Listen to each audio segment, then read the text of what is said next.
la personne du Saint-Esprit descend avec le royaume de Dieu.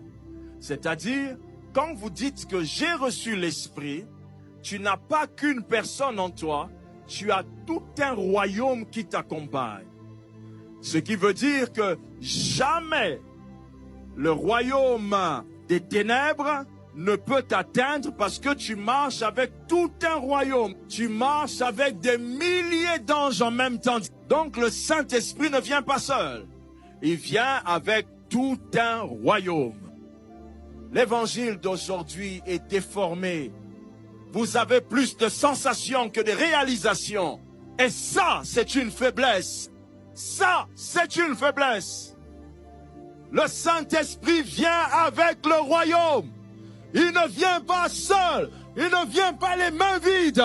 Où est le royaume du Saint-Esprit qui devait changer ton quartier? Où est le royaume du Saint-Esprit qui devait changer l'auditorium? Cet évangile, vous ne le voulez pas. Parce que vous voulez un évangile sensationnel, mais pas un évangile puissant dans la vérité. C'est parce que vous n'avez pas l'évangile de la vérité que vous ne manifesterez pas un Dieu dans la vérité. Vous ferez beaucoup d'efforts pour provoquer les effets de Dieu. Dieu, on ne le provoque pas. Dieu, on le vit. Les belles chansons peuvent vous transporter. Les belles chansons peuvent lever vos cheveux. Mais ça n'a rien à voir avec la conversion. Cherchez à vivre le Saint-Esprit avec le royaume de Dieu. Nous ne pouvons pas vivre le royaume de Dieu en le séparant de la puissance. 1 Corinthiens 4, 20 dit ceci, « Car le royaume de Dieu ne consiste pas en parole, mais en puissance. » Car le royaume de Dieu ne consiste pas en parole, mais en puissance. Vous ne pouvez pas avoir l'Esprit de Dieu sans le royaume. Et c'est le royaume qui est constitué de puissance. Quelle est cette affaire? Vous qui êtes remplis de l'Esprit, tous les cas que vous avez en famille, ce sont les pasteurs qui les traitent. Mais où est le Saint-Esprit que tu as reçu? Il n'existe pas de Saint-Esprit des pasteurs. J'étais encore un jeune enfant de Dieu. Un jeune enfant de Dieu.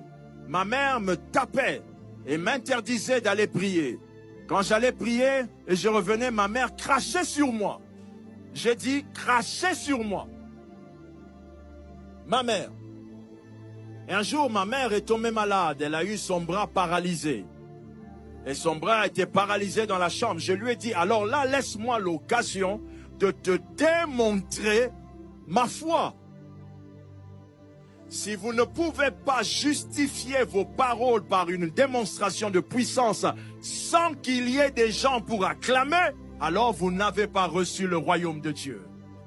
Si le royaume de Dieu a besoin d'une chorale, a besoin d'une église, a besoin d'un estrade, ce n'est plus le royaume de Dieu. Vous ne respirez pas parce que vous êtes avec quelqu'un à côté de vous. C'est votre propre respiration. Quand quelque chose est authentique, c'est authentique. Vous devez arrêter ces bêtises-là. Avant d'emmener un cas à l'église, traitez-le d'abord dans la maison.